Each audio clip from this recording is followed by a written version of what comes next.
Everyone, and welcome back to another episode of the Cup of Joe show. I'm Joe, that's Jeremy. We are gonna talk about Age of Ultron. Let's cut right through the crap, and we're just gonna get right to it. Age of Ultron came out yesterday, as in Friday, and also Thursday night, which is when we went to see it. Um, is it's very cool. You also get a bunch of good trailers and stuff. So I mean, there's a lot of great things happening here. So let's get to the movie. Jeremy, I want you to start. What did you think about Avengers: Age of Ultron? One of the most anticipated movies of the year. Well, it's a good movie. Let's just get that right out of the way. I feel like I have to let it, sit for a while and then think about it to really, figure out what its place is in the Marvel Cinematic Universe, where it ranks, that sort of thing. My gut reaction is it's not quite as good as the first Avengers. That may change with time, but I think part of the problem was that a lot of the things it felt like we'd seen before, and the novelty of the whole team up concept. It's not novel anymore. It's we've seen it done before.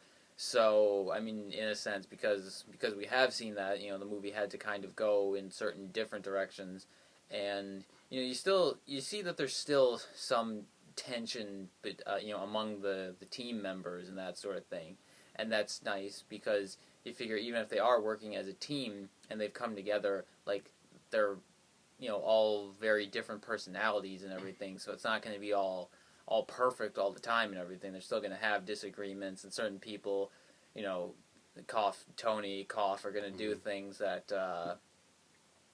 maybe aren't the most prudent. But as far as like fight scenes and action sequences go, it just really doesn't get any better. There are some really cool things, especially in the climax, and we bring in a bunch of new characters. They're all pretty cool. Quicksilver, Scarlet Witch. Spoiler warning, especially Vision. He's very cool. I liked him quite a bit. So those are my initial thoughts. Yeah, I guess all right. I'm gonna nitpick the crap out of this movie. All right. Okay. Yeah, this movie, and again, yeah, it has to sit for a while because I mean, just saw it Thursday, and we've seen the Avengers multiple times, and I've seen Captain America: The Winter Soldier multiple times. But as of now, I would actually say that both those movies are better than the Avengers: Age of Ultron. That doesn't mean that the Avengers: Age of Ultron is a bad movie. Those two movies were really, really good movies, and I think this just falls a step short of those. I think that actually, the action sequences were very cool, but I actually thought at points the CGI was actually better in like the Avengers and more seamless than it was in this movie, where it was just some of the action sequences were actually a bit cartoonish. Although that's not that big of a problem, but there were times where I'm just like, and especially after seeing like the Winter Soldier. And then seeing this, it's like some of the things that Captain America does are like extremely CGI'd, where in the Winter Soldier they're not. So it's just kind of like this is the same character, but it's so. I guess that's a bit of a nitpick. Other nitpick is like you have the individual Captain America, Winter Soldier, and the tone of that, and then you have the tone of the Avengers, and like it's completely different, and it's just weird to see like Captain America being really serious in the Winter Soldier, and then being like jokey in this like it's just so like the tonal difference is a little weird. I think that it's a good thing that the rest of the way it's not going to be Joss, and it's going to be the Russo brothers that are going to take care of these next I think they're doing both Civil War and Avengers: Infinity War Part 1 and Part 2, so that I feel like that tone will be more even. Although you do need the jokiness, you do need the humor in the Avengers because that's what the Avengers is. And I will say that this movie was very funny. It was hilarious, some of the dialogue, and it's great to see the chemistry between all these people. It really is amazing. It's actually it's better than, that's the one way that it's better than the Avengers, is that the chemistry, as you know, obviously they've spent more time together. The chemistry is better among all of them. Other nitpick would be Ultron was not as good of a villain as I had expected. He has no depth, and I hear that they're actually, you know, there will be like a director's cut that's like 3 hours long, and I feel like that's where Ultron depth will come in. And I'm actually hearing that, I don't know if it's true, but hearing that, I'm kind of upset that why not just make this movie 3 hours? I don't have a problem with it, but I guess moviegoers in general have a problem with length of movies. Just the general population, not us. We could stay in the movie You also theaters have to forever. factor in that a lot of kids go see the Avengers That's movies, true. and they have a hard time with 2.5 hours. That's true. That's true. So he could have used more depth. I guess overall, yeah, and then there's a scene with Thor that actually doesn't really make that much sense. Again, that might be in the director's cut as well. Like, I don't know, like, this isn't really much of a spoil, but he just, like, leaves for a little bit. He's just like, I need answers, and then he just leaves, and it's just like, wait, what? So, you know, there's, I guess, uneven tone with the other movies, a weaker villain than I expected. He wasn't a bad villain, you know, but he was weaker. He had no depth. He was typical mustache twirling villain, where he was just like, boom, he's a villain. And again, yeah, the non-linear, like, the CGI was a little bit worse than it was in those two other movies. Granted, it's going up against these great movies to compare to, but, you know, so for those reasons, I would say that's why it's a step down. Other than that, like you said, the action sequences were actually really good. It was a fun movie. It was a lot of fun. I mean, that's what I will say. Very entertaining, very funny. You know, just the chemistry among all of them is great, and I just, you know, it's a great time. It's a very good movie. It has a great place in the Marvel Cinematic Universe, and I'm interested to see what happens next. And that's another thing, and I think we do have to see what comes after this. And I think once we see that, we could go back to this, and it'll be better, actually. Because, you know, the whole time I'm watching it, I'm just like, wait, shouldn't they, like, be more separate? And shouldn't there be more attention? You know, they don't build, I feel like they don't build enough for Civil War. But, again, I don't know. Maybe they all show up in Ant-Man, and they're just like, oh, you know... Screw you. I don't know. But anyway, those are my extremely long thoughts on the movie.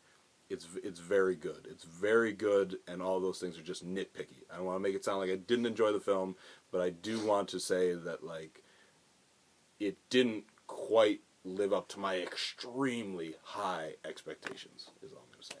I think when I see it again, I'll like it more. Now I know it's coming. Now I know what to expect. Anyway, you gave a 2-minute review. I gave a 7-minute review. I want to let you talk again if you want to respond to anything that I have said. I agree with you on some of the tone problems, but I mean, I guess that's kind of just in a weird way, an accurate reflection of comic books. In that, you know, comics shift tones all the time. You know. Like solo series things will have like totally different tones and team up kinds of things, and you know there will be like some issues of a comic book where Captain America like is, you know, stronger than the average human but not ridiculously, and then there are other ones where he's, you know, lifting a motorcycle and throwing it 50 feet. So that's a good point. I mean, I guess that's kind of just, you know, the nature of things that happen in comic books and comic book movies. I mean, to borrow from a different series, if you look at the first X-Men, Wolverine gets knocked out by having a tree trunk thrown into him, and he's out for hours at least, and it takes him like some time to heal. But then in X-Men: The Last Stand, the Phoenix is like literally like molecularly destroying his body, and he's regenerating in seconds. So things like that are just kind of all over. I'm not saying it's okay. Right, I'm just saying that it happens. One thing I did like about Age of Ultron is that since we already knew most of the characters by this point, it allowed us to give a little more attention to Hawkeye. It seemed like they made a concerted effort to give him more lines, a little backstory, some more depth. Even Black Widow to an extent, because we didn't really know much of her backstory, so we got a little of that. So those two haven't had their own solo movies, so it was nice to get a little more time with them. I agree with that, and that actually brings me to another point, is that I really like how this movie, I don't think they acknowledge it too much in the Avengers, is that the fact that like Hawkeye and Black Widow are human beings trying to like fight alongside these gods, like these superhuman people, and they actually acknowledge that. And Hawkeye kind of I don't want to give too much away, but like Hawkeye kind of like struggles with that in a way. He knows that like he's and you believe that these people are actually needed. Like the funny joke is just be like, oh, they're human beings. What are they doing? Like Black Widow's loading a pistol. Like what is that gonna do? But like I think this movie actually makes you believe more why they need these people actually in the Avengers, which is really cool. And like you already said, Vision's a great character. Do we call him the Vision, or is he just Vision? I don't know. They kept saying the Vision. The Vision. In the movie. We'll call him the Vision. That works. The Ohio State University. Anyway, yeah, the Vision. He's a very cool character. I'd love to see him develop. Again, I don't want to give too much away. I'd love to see him develop in later movies and such. Spoiler alert, he lives, but I guess, that'd be really stupid if they created Vision for like 3 minutes. Anyway. He's alive at the end of this movie. Okay, I don't know what happens later. Well, who knows? The spoilers. I'll explain later. All right, box office. Box office. Let's do it. Don't even stay for the mid-credit tease of this movie. It's so stupid. That's the one thing that I actually think is stupid. Do you disagree with that? Well, I don't know. It kind of it doesn't. It doesn't add anything to the movie, right? It doesn't add anything to the movie. It adds a little to the overall universe. So I guess if you're like big into the overall story or whatever, you could stay. But yeah, it doesn't really do much to advance things, and it doesn't add like anything to the individual movie. Spoiler alert: they're gonna fight Thanos. In case you didn't realize that was gonna happen. That's basically what that tells you. Anyway. Basically. No, go ahead. Alright, well, the box office was really boring last week, so let's just breeze through this. Number 5 was Unfriended. That fell 61% to $6.2 million, total of $25.1 million. Well, its production budget was $1 million, so I'd say this turned a profit. Fourth place was Home. That fell 25% to $8 million. It has a total of $153.5 million. Pretty good. In third place, we had The Age of Adeline, and that opened to $13.2 million. That's okay. It's not super impressive. It's not quite a flop or anything, so I don't know. Second place was Paul Blart Mall Cop 2, and that was down 38% to $14.8 million. Has a total of $43.2 million. It's running like 20-ish million behind the first Paul Blart, which is good. I'm happy to see it's falling way short of that. So hopefully it makes like 70, which would be like half of the first one. So that would be good. Our number one movie for the fourth straight weekend was Furious 7. That fell 39% to $17.8 million. bringing its total to 320.1 million. Staying on top for 4 straight weekends is really, really hard.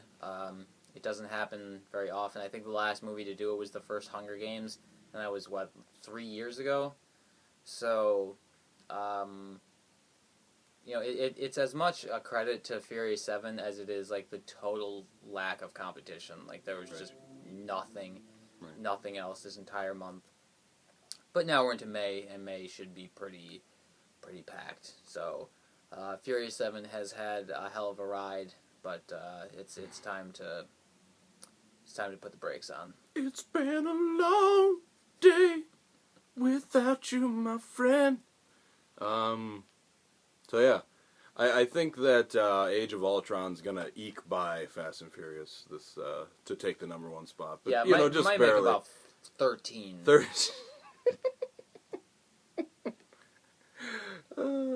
What's it tracking? Is it gonna be the largest weekend ever? It's hard to say at the moment. Because like 3 years ago, this whole like 7 p.m. preview shows thing kind of wasn't really much of a thing. That's true. Yet.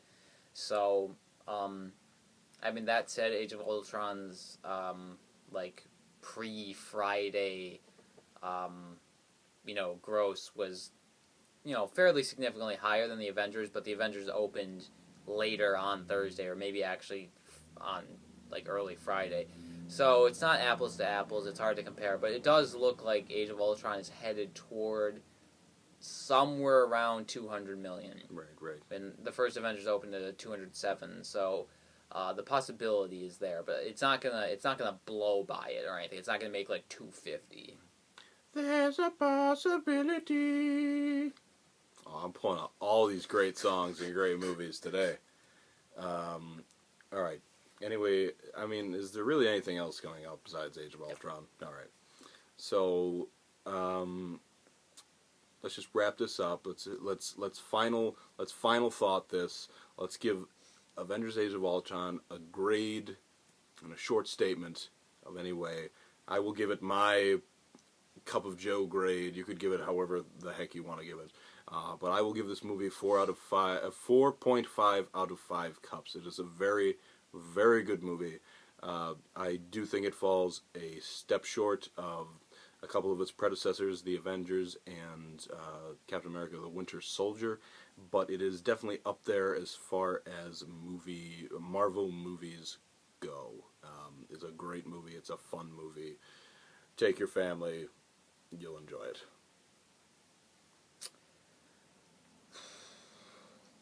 It's hard for me to give it a rating. I kind of feel like I would have to see it again. Preliminarily, I think I could agree with a 4.5.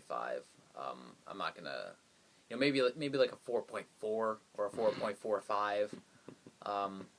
Something like that. Unprecedented. I don't even have that rating yet. I don't even have the rating.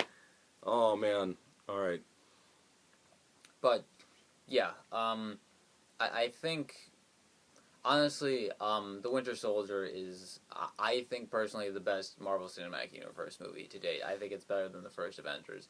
So just throwing that out there, and I think even with repeated viewings, I don't think Age of Ultron can match that. But who knows? We'll see. And I'm actually more excited for Civil War than I was for Age of Ultron, because Civil War is basically Avengers 2.5.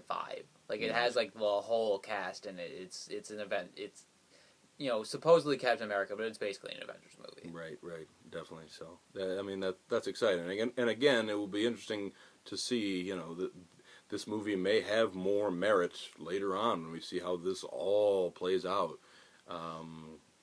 That's the beauty of this cinematic universe. But overall, it's great. They've continued. Maybe they're gonna trick us and there's gonna be something crazy in Ant-Man. I don't know. I don't think it's gonna happen at all. But who knows?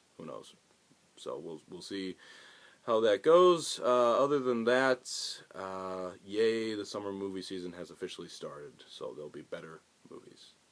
We'll see you next week.